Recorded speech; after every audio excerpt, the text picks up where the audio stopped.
নমস্কাৰ সকলোকে লহৰ কৃষ্ণলৈ স্বাগতম জনাইছোঁ।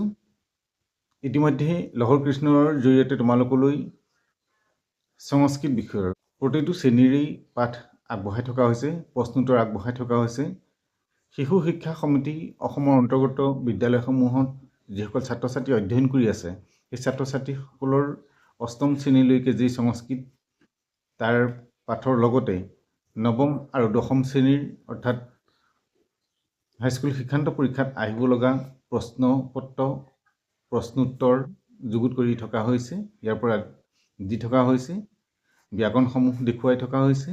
তোমালোকে ইয়াৰ জৰিয়তে চাব পাৰিবা। আজি তোমালোকৰ বাবে এটি নতুন বাৰ্তা লৈ আহিছোঁ যে 2024 শিক্ষাবৰ্ষ 2024 শিক্ষাবৰ্ষত আমাৰ পৰিৱৰ্তন কি হ'ব। প্ৰথম কথাটো হ'ল কি, আমাৰ বছৰেকীয়া পৰীক্ষা। বছৰেকীয়া পৰীক্ষাটো ইতিমধ্যে শিক্ষা সমিতি অসমৰ পৰা ঘোষণা কৰা হৈছে যে 18 ফেব্ৰুৱাৰীৰ পৰা 22 মাৰ্চলৈকে এই পৰীক্ষা অনুষ্ঠিত হ'ব। এইটো হ'ল প্ৰথম কথা। দ্বিতীয় কথাটো হ'ল যে আমি এই বছৰত কেৱল 2টা একক মূল্যাংকনত বহিছোঁ 50 নম্বৰকৈ, কিন্তু আগন্তুক বৰ্ষৰ পৰা আমাৰ 4টা একক মূল্যাংকন অনুষ্ঠিত হ'ব। গতিকে আমি আগৰ দৰে 4টা একক মূল্যাংকনৰ বাবে প্ৰস্তুতি ল'ব লাগিব। প্ৰথম একক, দ্বিতীয় একক, তৃতীয় একক আৰু চতুৰ্থ একক। গতিকে অহা বৰ্ষৰ পৰা আকৌ পুনৰ 4টা একক মূল্যাংকন অনুষ্ঠিত হ'ব। সেইটো হ'ল দ্বিতীয় কথা।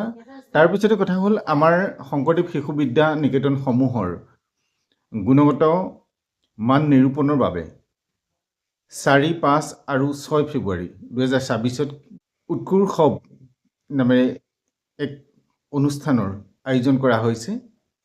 এতিয়াৰ পৰা এই উৎকৰ্ষৰ পৰিৱৰ্তে ইয়াৰ নাম ৰখা হৈছে উৎকৰ্ষ মহোৎসৱ 2024।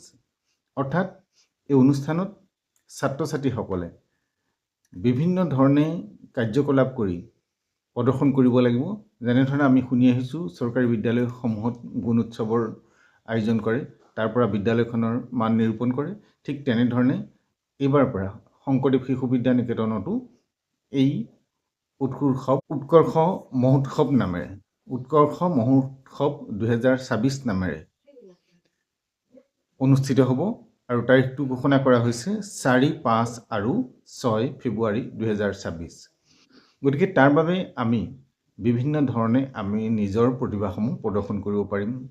বাদ্যযন্ত্ৰ, নৃত্য, খেল ধেমালি, আবৃত্তি, অভিনয়, এনেকুৱা বিভিন্ন ধৰণে।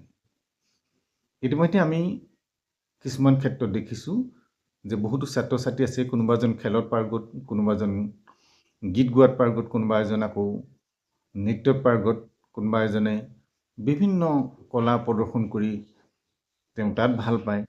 গতিকে এই প্ৰত্যেকটো বস্তু আমি প্ৰদৰ্শনৰ এটা বাট পাইছোঁ, প্ৰদৰ্শনৰ সুবিধা কৰিব পাৰিম আৰু ইয়াৰ জৰিয়তে আমি নিজকে সেই দিশত আগুৱাই নিবলৈ সুবিধা পাব পাৰিম। গতিকে তোমালোকে বছৰেকীয়া পৰীক্ষাৰ বাবে ভাল ধৰণে পঢ়া। সংস্কৃত বিষয়ত যিকোনো ধৰণৰ প্ৰশ্ন সুধিব লাগিলে চেনেলটোৰ জৰিয়তে তোমালোকে প্ৰশ্ন কৰিব পাৰিবা, যেনেকুৱা ধৰণৰ প্ৰশ্ন লাগে। আৰু হৈ যোৱা পৰীক্ষাসমূহৰ বছৰেকীয়া পৰীক্ষাৰ প্ৰতিটো শ্ৰেণীৰে সংস্কৃত বিষয়ৰ প্ৰশ্নপত্ৰ আগবঢ়াই যাবলৈ চেষ্টা কৰিম।